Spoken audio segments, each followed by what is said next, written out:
नमो math में आप सभी का स्वागत है। चैनल पे नए हो तो प्लीज़ चैनल को लाइक और सब्सक्राइब जरूर कर लेना और अपने दोस्तों के साथ शेयर जरूर कर लेना।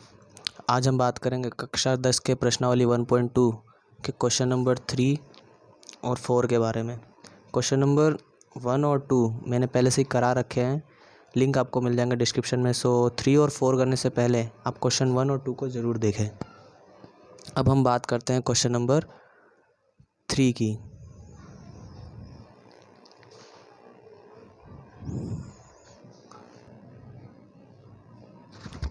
क्वेश्चन 3 जो है वो क्वेश्चन 2 की तरह ही है, बस इसमें क्या दे दिया है, इसमें 3 नंबर्स दे दिया है। कुछ नहीं करना है, पहले क्या निकालना पड़ेगा अपने को HCF, फिर उसका LCM, फिर इसी को क्या करना है अभाज्य गुणनखंड विधि द्वारा कर देना है। ठीक है, क्वेश्चन नंबर 3 का फर्स्ट क्वेश्चन हमें 3 वैल्यू दे के रखी है। फर्स्ट है 12, 15 और 21। 12 का एलसीएम लेते हैं। आप लोग को मैंने एलसीएम के पहले से ट्रिक बता रखी है। सो अगर कोई भी डाउट हो तो आप वो इंट्रोडक्शन वीडियोस को देख सकते हैं, लिंक आपको मिल जाएंगे डिस्क्रिप्शन में। सो 15 को हमने डिवाइड किया, 5 या 15, 5 एकम 5। अब 21 को डिवाइड करते हैं, 7 21, 7 एकम 7। अब इतना करने के बाद आपको क्या लिख देना है, अभाज्य गुणनखंड। पहला है 12, 15, 21। 12 का कितना है 2 गुणे 2 गुणे 3, इसका है 3 गुणे 5, इसका 3 गुणे 7। अब हमें निकालना है HCF। मैंने बताया HCF क्या होता है, जो तीनों में सेम हो। तो तीनों में क्या कॉमन दिख रहा है, 3 3 3। तीनों में 3 3 कॉमन है, तो HCF कितना आ जाएगा 3। 3 बार 3 है तो 3 बार नहीं लिखना है, एक ही बार लिखना है। ठीक है, एक ही बार। अब निकालते हैं LCM। LCM के लिए मैंने क्या बताया था, जो आपका HCF पहले उसको लिख दो और जो बच गया वो लिख दो। क्या बच गया, 2 2 5 7। 2 गुणे 2 गुणे 5 गुणे 7। अब इसका गुणा कर दो, 3 दूनी 6, दूनी 12, 12 पंचे 60, 6 सत्ते 42। कितना आ जाएगा अगर मैं इसका गुणा करूँ तो 420। ठीक है, 3 दूनी 6, 6 दूनी 12, 12 पंचे 60,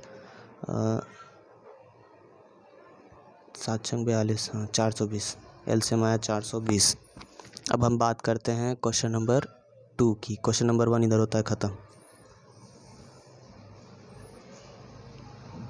क्वेश्चन नंबर 2 जिसकी वैल्यू है 17, 25 और 29। 17 को डिवाइड करेंगे तो 17 17 से ही कटेगा। 25, 5 बचे 25, 5 एकम 5। 29 को अगर डिवाइड करेंगे तो 29 से ही कटने वाला है। 1 मिनट, 25 है, नहीं 23 है, क्वेश्चन थोड़ा रॉन्ग है। 23, तो इसको यहाँ कर देते हैं।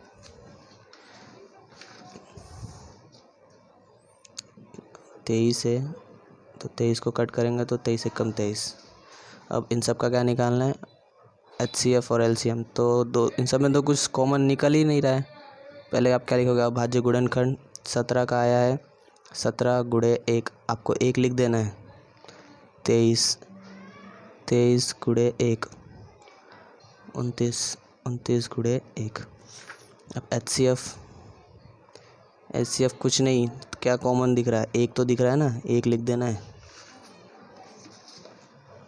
LCM क्या है, 17 गुणे 23 गुणे 29। अब इन सब का गुणा कर दो, कितना आ रहा है, 11,339। LCM आ गया। इसी तरीके से थर्ड क्वेश्चन करेंगे।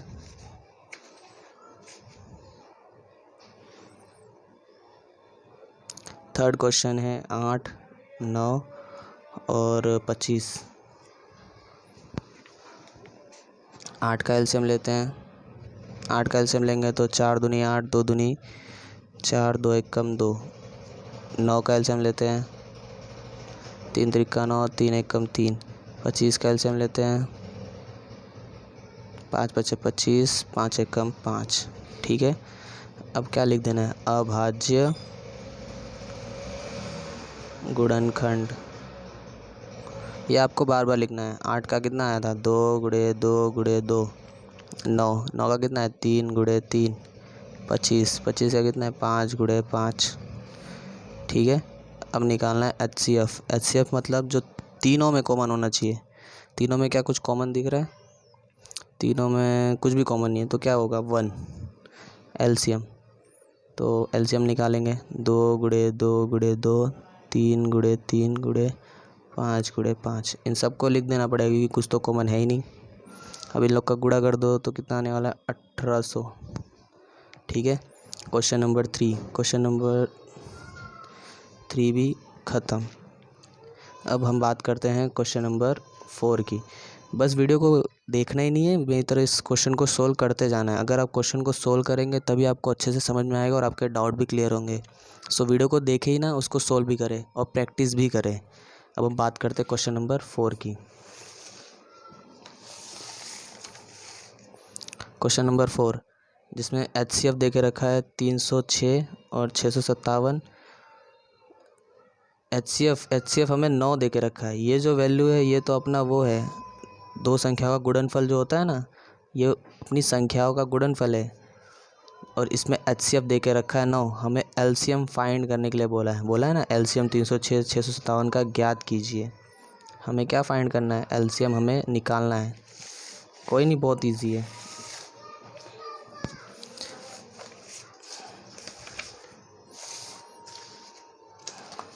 हमें HCF दे के रखा है, HCF क्वेश्चन 4 का HCF है 306 और 657 का 9 दे के रखा है। और हमें बोला है LCM निकालो, LCM फाइंड करने के लिए बोला है। कोई नहीं, मैंने आपको फॉर्मूला याद करने के लिए बोला था ना, दो संख्याओं का गुणनफल। ये फॉर्मूला के बारे में मैंने पहले से बता रखा है, आपको उस वीडियो को ज़रूर देखना है। कोई भी डाउट हो तो आप पुराने वीडियो को ज़रूर देखें क्योंकि सारे क्वेश्चंस को मैंने अच्छे से वहाँ बता रखा है। तो दो संख्या का गुणनफल, तो ये जो वैल्यू अंदर है ना, यही आपके दो संख्याएं हैं। इसका क्या कर देना है, गुणनफल कर दो। 657 306 का गुणनफल। HCF हमारे पास देखो दिया था, ये जो वैल्यू थी HCF बोला है ना, HCF इज इक्वल टू, तो HCF दे के रखा है। हमें LCM ढूंढना है। हमने क्रॉस पढ़ा है, ये यहाँ गुणे में है, इस साइड आएगा तो बटे में हो जाएगा। LCM पहले इसका गुणा कर दो, या फिर चाहे तो आप इसको कट भी कर सकते हो। मैं इसको कट कर देता हूँ। 3 त्रिक का 9, इसको कट करेंगे कितने बार में कट जाएगा, 3 एकम 3, 3 दूनी 6, 102 बार में कट गया। और कट रह गया, अभी 3 से इसको कट करूँ तो 3 त्रिक का 9, 3 चौक 12, अभी भी कट गया। तो क्या बचा, 34, 657 LCM। अब LCM का क्या करेंगे, इन लोगों का गुणा कर दो। गुणा करने के बाद वैल्यू आ जाएगी 22,338। ठीक है, गुणा करने पर यही आंसर आ रहा है 22,338। ठीक है, क्वेश्चन नंबर 4 भी होता है कंप्लीट। आपको ये फॉर्मूला याद रखना पड़ेगा। इस फॉर्मूले के बारे में मैंने पहले से वीडियो बना रखे हैं। क्वेश्चन नंबर 2, इसलिए क्वेश्चन नंबर 3 और 4 करने से पहले 2 को क्वेश्चन को ज़रूर देखें। लिंक आपको मिल जाएंगे डिस्क्रिप्शन में। सो अभी हम बात करते हैं नेक्स्ट क्वेश्चन की।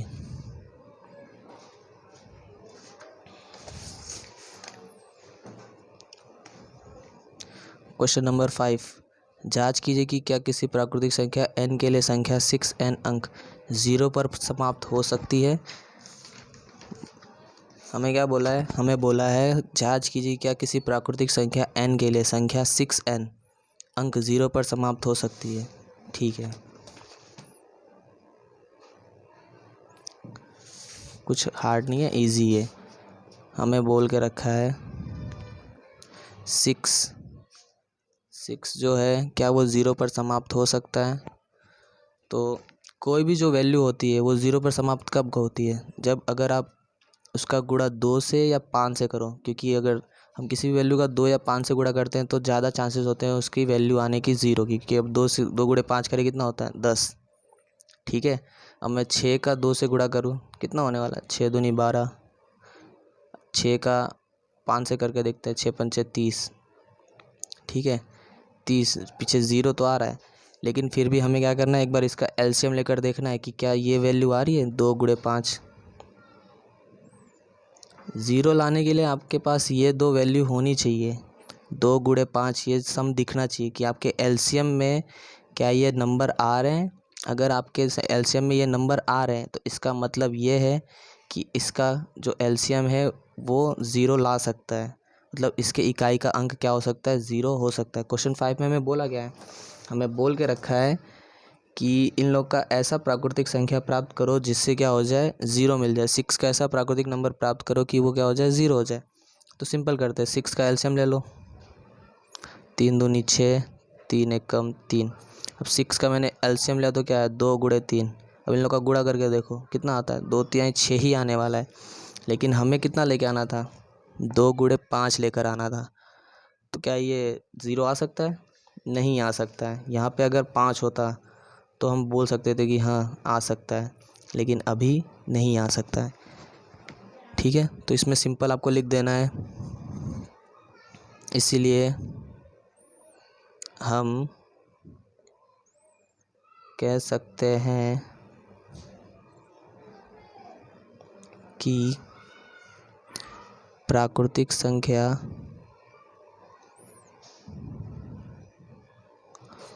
n के लिए संख्या 6n अंक 0 पर समाप्त नहीं हो सकती, नहीं हो सकती है।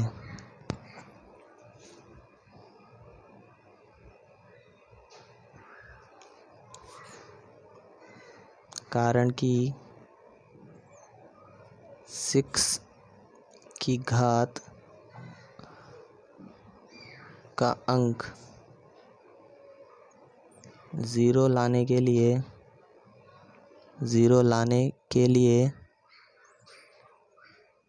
2 गुणे 5 होना ज़रूरी है।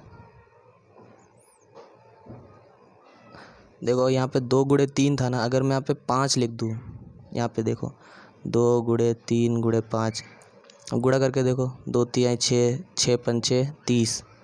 अब इकाई का अंक आया कि नहीं आया 0 आया ना, मतलब ये और ये नंबर होना ज़रूरी है। अगर ये दोनों नंबर हुए तो आपका इकाई का अंक क्या आ जाएगा 0 आ जाएगा। अगर इन दोनों में से कोई भी नंबर मिसिंग है तो इकाई का अंक नहीं आने वाला है। ठीक है, अब मैंने एलसीएम लिया तो 2 3 2 तो आया, लेकिन 5 क्या है मिसिंग है ना, इसका मतलब क्या है कि ये 0 इस पे आने वाला नहीं है। ठीक है, इस तरीके से आपको क्या कर देना है अच्छे से लिख देना, यह हिंदी लिखना बहुत ही ज़रूरी है। अब बात करते हैं क्वेश्चन नंबर 6 की।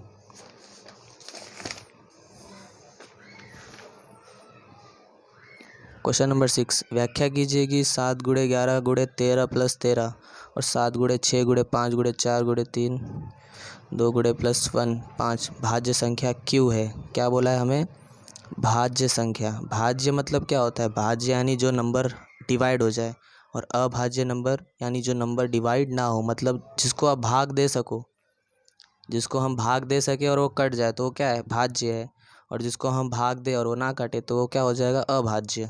ठीक है, क्वेश्चन नंबर 6, तो हम पहले वैल्यू दे के रखी है 7 गुणे 11 गुणे 13 प्लस 13। ठीक है, सिंपल है। अब इसमें से क्या कॉमन ले सकता हूँ, तो ये एक अलग वैल्यू है और ये एक अलग वैल्यू, क्योंकि यहाँ बीच में प्लस लगा है। ठीक है, तो हमने 9वीं क्लास पढ़ा है, 9वीं में कॉमन लेना आपने सीखा है, तो इन दोनों में क्या कॉमन ले सकते हो 13 को कॉमन ले सकते हैं, 13 को कॉमन ले लेते हैं। तो मैंने यहाँ से 13 कॉमन ले लिया, तो क्या बचा होगा अंदर 7 गुणे 11। ठीक है, और इसकी जगह पे हो जाएगा 1, यहाँ पे क्या बचा होगा प्लस करके 1। ठीक है, कुछ नहीं तो 1 तो बचा होगा, अब क्या करते हैं, अंदर वाली वैल्यू को सोल्व कर देते हैं। गुणा करो, 7 गुणे 11 करेंगे कितना हो जाएगा, 77 हो जाएगा। 77 प्लस 1 कर दो 13, 77 और 1 जोड़ेंगे तो कितना हो जाएगा, 78।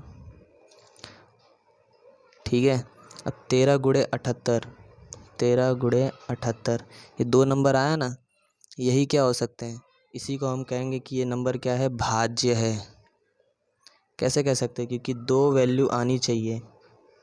भाज्य के लिए क्या होना चाहिए, 2 वैल्यू आपके पास होना ही चाहिए। अगर आपकी वैल्यू में 2 वैल्यू नहीं आ रही है तो इसका मतलब वो भाज्य संख्या नहीं है।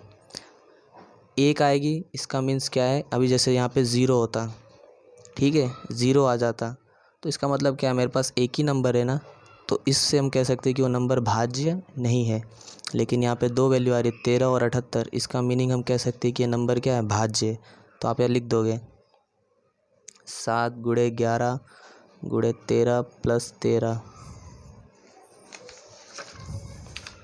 1 मिनट, 13 प्लस 13, 2 गुणनखंड है। इसलिए मेरे साथ ही आप लोग लिखते जाइए, तभी आपको अच्छे से समझ में आएगा। इसीलिए हम कह सकते हैं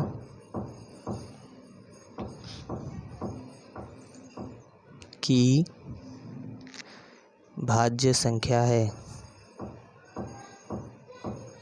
ठीक है, अब बात करते हैं इसके क्वेश्चन नंबर, इसी में अभी दूसरी बाकी है। हमने पहला कर लिया, दूसरा वैल्यू क्या था, 7 गुणे 6 गुणे 5 गुणे 4 गुणे 3 गुणे 2 गुणे 5 गुणे 5 प्लस 1। ठीक है, अब इसमें क्या कॉमन ले सकते हैं हम,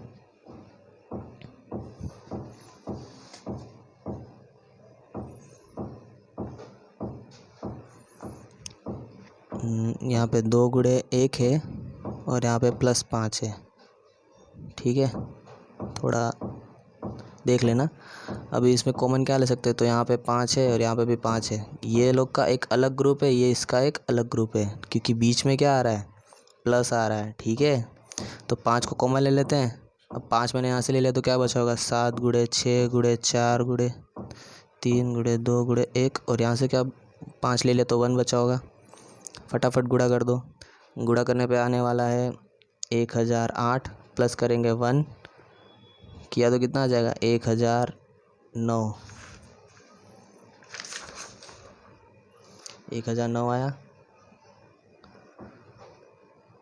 तो इस प्रकार हम कह सकते हैं ना, इस प्रकार हम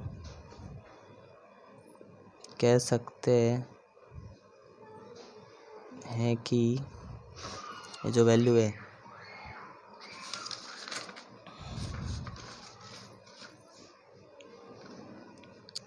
सात गुणे 6 गुणे 5 गुणे 4 गुणे 3 गुणे 2 1 प्लस 5,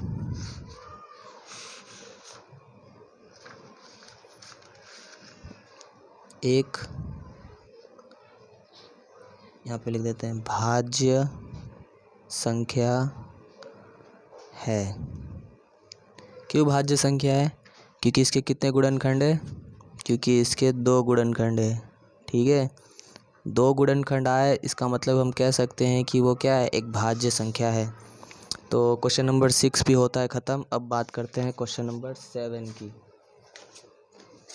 ठीक है, क्वेश्चन नंबर 7, किसी खेल के मैदान के चारों ओर एक वृत्ताकार पथ है। इस मैदान का एक चक्कर लगाने में सोनिया को 18 मिनट लगते हैं, जबकि किसी मैदान को एक चक्कर लगाने में रवि को 12 मिनट लगते हैं। मान लीजिए वे दोनों एक ही स्थान से एक ही समय पर चलना प्रारंभ करें, तो एक ही दिशा में चलते समय कितने समय बाद वे पुनः प्रारंभिक स्थान पर मिलेंगे। ठीक है, एक वृत्ताकार पथ है, उसमें 2 लोग हैं, एक है सोनिया जिसको 18 मिनट लग रहा है और दूसरा रवि जिसको 12 मिनट लग रहा है। ठीक है, क्वेश्चन नंबर 7, तो हमारे पास एक क्या है, एक वृत्ताकार पथ है।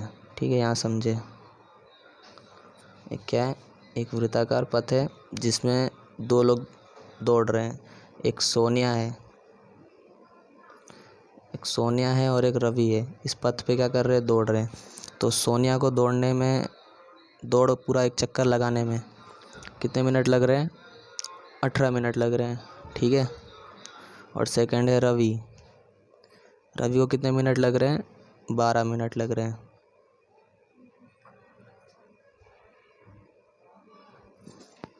अब हमें बोला है कि अगर ये दोनों साथ में दौड़े तो इन दोनों को प्रारंभिक स्थान पर आने पर कितना समय लगेगा। मतलब सिंपल बोले तो एवरेज जैसा बोला है निकालने के लिए। तो क्या करना है, जब भी ऐसा तुम्हें दिखाई दे, बताया करे सवाल में कि इन दोनों का औसत जैसा निकालो कि दोनों अगर साथ में दौड़े तो कितना टाइम लगेगा। तो इस चीज़ के लिए क्या करेंगे, अपने एलसीएम ले लेंगे, ठीक है। फर्स्ट थी सोनिया, सेकंड था रवि। एलसीएम ले लो, 9 दूनी 18, 3 त्रिका 9, 3 एकम 3, 6 दूनी 12, 3 दूनी 6, 3 एकम 3, ठीक है। एलसीएम ले लिया।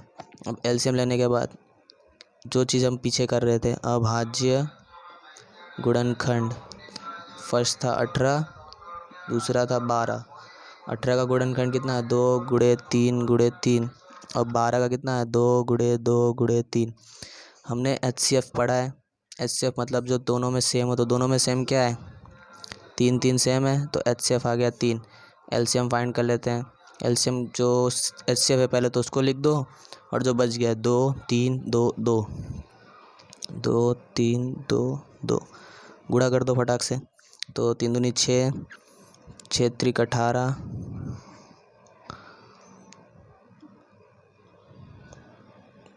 1 मिनट, 2 3 2 2,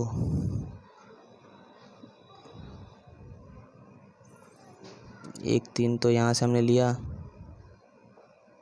यहाँ पे 2 भी तो कॉमन है, 2 भी तो सेम सेम है, ठीक है। तो एक बार 2 भी आ जाएगा, एक बार ये भी आ जाएगा, ये 2 कैंसिल हो जाएगा। तो एचसीएफ आया 6, इसका गुणा कर देंगे, 3 दूनी 6, 6 त्रिक 18, 18 दूनी 36, ठीक है। एलसीएम आ गया 36। इस प्रकार कह सकते हैं, इस प्रकार कह सकते हैं कि दोनों को प्रारंभिक स्थान पर आने में 36 मिनट लगेंगे, ठीक है। क्वेश्चन नंबर 7 भी होता है कंप्लीट। इस तरीके से हमारा प्रश्नावली 1.2 होता है ख़त्म। सो वीडियो अगर अच्छी लगे तो प्लीज़ वीडियो को लाइक और सब्सक्राइब ज़रूर कर लेना, और अपने दोस्तों के साथ शेयर ज़रूर करना। और क्वेश्चन को सिर्फ देखना ही नहीं है, उसको आपको प्रैक्टिस भी करना है, अच्छे से सॉल्व करना है, तभी तो आपके सारे डाउट्स क्लियर होंगे। और कोई भी डाउट हो तो आप मुझे कमेंट करके पूछ सकते हैं क्वेश्चन, ठीक है। मैं आपके डाउट को क्लियर करने की कोशिश करूँगा। सो वीडियो को शेयर ज़रूर करना और सब्सक्राइब कर लेना। Thank you for watching.